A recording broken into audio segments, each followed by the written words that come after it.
अस्सलाम वालेकुम दोस्तों, कल रात मोमिन मलिक जी का एक नया वीडियो पैगाम सामने आ चुका है। आइए इस वीडियो को देखते हैं और इसके ऊपर अपनी राय पेश करेंगे। वो हमारी भारत की बहन है। जब उसको गंदा बोला तो पूरे भारत ने जो है उसका विरोध किया। सबसे पहले मैंने लाइव आकर के जो है इसकी वाट लगाई थी बढ़िया तरह कि भारत की बहनों को गालियां देगी। कितनी गंदी गंदी गालियां बोली थी। एक बहन जिसको गालियां दी, जिसके समर्थन में पूरा हिंदुस्तान इसके खिलाफ खड़ा हुआ, और आज जब इसने देख लिया कि तू जो डाउन हुई है वो भारत की बहनों को गालियां देकर डाउन हुई है, भारत की माओ को गालियां देकर डाउन हुई है, तो ये माफिया मांग रही है उससे कि भाई मुझे माफ कर दो। अरे माफिया उससे ना मांग, माफिया मांगनी है तो हिंदुस्तान की बेटियों से मांग। माफिया तुझे मांगनी है तो हिंदुस्तान की बेटियों से मांग, हिंदुस्तान की बहनों से मांग, हिंदुस्तान की माओ से मांग, उन लोगों से मांग जिन्होंने उस बहन की आवाज को उठाया था जब उसको गाली दी गई थी। उसके माफ करने से क्या होगा? उसके समर्थन में जो लोग खड़े थे, जिन लोगों ने उसकी आवाज को उठाया था, उसका मजबूती से जिसने जो ना वो उसका पक्ष रखा था, उनसे माफी मांग। कितनी गंदी गंदी गालियां दी तूने कहा कि तू समझ जा ये क्या चाहती है। मतलब उसको कितना, मतलब उसको भी ऐसा दिखाया कि जैसे वो किसी प्रकार का जो है वो कोई गलत कार्य करती हो। वो भी कह रही है, एक इतनी अच्छी वो बेचारी लड़की उसको कह रही है कि तू जो है वो गलत काम करने वाली है, तू जो है ना समझ जा। ये आपने सुना? मेरे तो भाई हम तो माफ नहीं कर सकते किसी भी कीमत पे। हमारी बहनों बेटियों को गालियां देगी तो भारत माफ नहीं करेगा, भारत की बेटियां माफ नहीं करेगी और भारत की माएँ माफ नहीं करेगी। ये सिर्फ एजेंडा है। जब इसने देख लिया कि यूट्यूब ने इसकी वीडियो डिलीट करनी शुरू कर दी, वीडियो और यूट्यूब ने इसको वार्निंग देनी शुरू कर दी। अब ये इसकी बेल कैंसिल होने वाली है, क्योंकि ये सारी फुटेज जो है वो बेल के अंदर, कैंसिलेशन के अंदर जाएंगी। तो जज साहब देखेंगे, वो भी इसकी गुस्सा होंगे तो बेल कैंसिल करेंगे। तमाम ये सबूत जो है वो बेल के अंदर जाएंगे। तो ये माफी नहीं मांग रही, ये चाल चल रही है ताकि इसकी बेल कैंसिल ना हो। इसका माफी मांगना मकसद नहीं, इसका मकसद तो अपने आप को बचाना है। जो भारतीयों को गालियां दी, जो भारतीयों को जलील किया, भारत की बहनों को जलील किया, भारत की माओ को जलील किया, एक पाकिस्तान की आई हुई इलीगल लेडी ने जो हमारी छाती पे मूंग दलने का काम जिसने किया, वो इतनी घटिया बोल रही है हमारी बहन के बारे में, हमारी बेटियों के बारे में, उसको भारत माफ नहीं करेगा। वो कौन है माफ करने वाली? जिसको गालियां दी वो माफ करने वाली कौन है? वो माफ करने वाली नहीं, माफ करने वाले वो हैं जो भारत की बेटियां हैं, भारत की माएँ हैं, भारत की बहनें हैं, जिन्होंने तुम्हारा डट के विरोध किया और उस बेटी के समर्थन में, उस बहन के समर्थन में खड़े हुए। जब तक भारत की जनता माफ नहीं करेगी तुम्हारी कोई माफी नहीं है। और फिर दोबारा इल्जाम लगाया कि मेरे बच्चों को गालियां दे रही थी। सफाई में जो इल्जाम लगाया कि मेरे बच्चों को इस लड़की ने गालियां दी। बताओ, जब वो इसको ही गालियां नहीं देती तो इसके बच्चों को गालियां कहां से दे देगी? कितनी गंदी गंदे इल्जाम लगाए। बताओ, क्या ये माफ करने योग्य है? ये माफी नहीं मांग रही, तुम्हें समझना पड़ेगा। ये कह रही है कि मैं भारत की बहनों से माफी मांगती हूं कि मैं आपकी शरण में आई हूं। शरण में नहीं आई तुम। अगर तू शरण में आती तो तेरा काम नाच गाना करके, वीडियो बना के समाज में गंदगी फैलाने का नहीं था। तेरा काम ऐसी गंदी गंदी हरकतें सचिन के साथ करके तू वीडियो बना के वायरल कर रही है, जिससे हमारी बहनों बेटियों पर असर पड़ रहा है, गांव देहात की या शहर की लड़कियों पर भी असर पड़ रहा है। और इतनी गंदगी बना रही है कि हम अपने घर के अंदर अपनी बेटियों के साथ, अपनी बहनों के साथ, अपनी माओ के साथ वो तस्वीर वो तेरी रील देख नहीं सकते, तेरी वीडियो देख नहीं सकते। हमें शर्म आती है। इस प्रकार की हरकतें कर रही है तो ये शर्म है? गंदी वीडियो बना के समाज में उसको, गंदगी को फैलाना, समाज को दूषित करना, समाज को खराब करना, सिर्फ पैसा कमाने के लिए यूट्यूब से, क्या ये शरण है?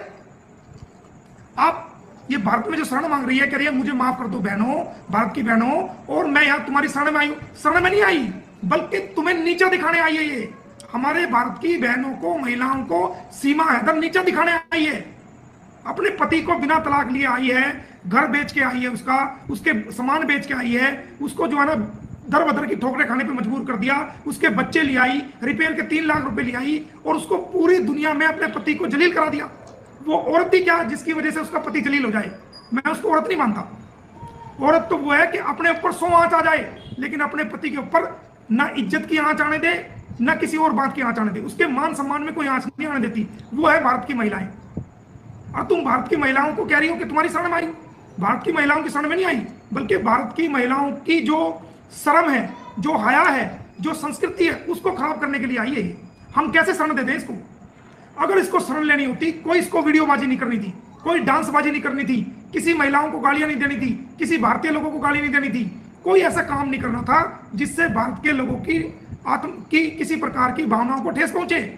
भारतीय लोगों को गलत लगे, भारत की बहनों को गलत लगे, भारत की माँ और बेटियों को गलत लगे, भारत के किसी भी नागरिक को गलत लगे, अगर इसको शर्म मांगनी थी तो चल तूने गलती कर दी, गलती करके तू नेपाल बॉर्डर से आई, तूने कानून को तोड़ दिया, लेकिन गलती करने के बाद जब एफआईआर दर्ज हुई, तुझे जमानत मिल गई, फिर तो तुझे गंदी हरकतें छोड़नी चाहिए थी, फिर तो तुझे कानून, जो भारत का कानून है उसकी पालना करनी चाहिए थी। एक गलती करके आई तो दोबारा तो गलती नहीं करनी थी, भारत के कानून की पालना करनी थी, भारत की संस्कृति की इज्जत करनी थी, भारत के समाज में जो अच्छाइयां हैं उन अच्छाइयों पे चलना था, उनसे कुछ सीखना था, भारत की संस्कृति से कुछ सीखना था। अब कोई इसको भारत की संस्कृति कह देगा? एक मर्द जो भारत का आदमी है, वो भारत का आदमी भी ऐसी गाली नहीं देता जो ये दे रही है। आप फैसला करो इस बात का। एक पुरुष भी, जो गंदे से गंदा पुरुष होता है, वो पुरुष भी कभी इस प्रकार की गालियां नहीं देता। हम कैसे माफ करते हैं इस औरत को? हमारी बहनें, हमारी बेटियां कैसे माफ कर दे? हिंदुस्तान की महिलाएं इसको कैसे माफ कर दे? ये गालियां हमारे दिल पे लिखी हुई है, खंजर से ये गालियां जो इसने, एक पाकिस्तानी महिला ने हमारी बहनों को, भारतीय बहनों को जो गालियां दी है ना, ये हमारे दिल पे खंजर से जख्म करके लिखी हुई है ये गालियां। इनका एक एक गालियों का हिसाब होगा।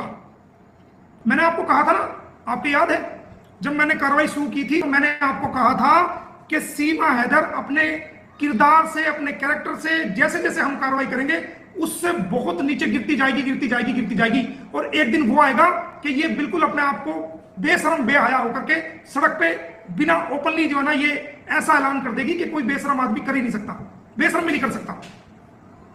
और जब इसको ये लग रहा है कि अब तू फंसने जा रही है, अब तू जेल होने जा रही है, तेरी जमानत कैंसिल होने जा रही है, ये सारे सबूत अदालत में रखे जा रहे हैं, तो ये मगरमच्छ के आंसू बहा करके वो हमारे भारत की महिलाओं को अपने फेवर में करके, और वो झूठे मगरमच्छ के आंसू बहा रही बात आप लिख लो।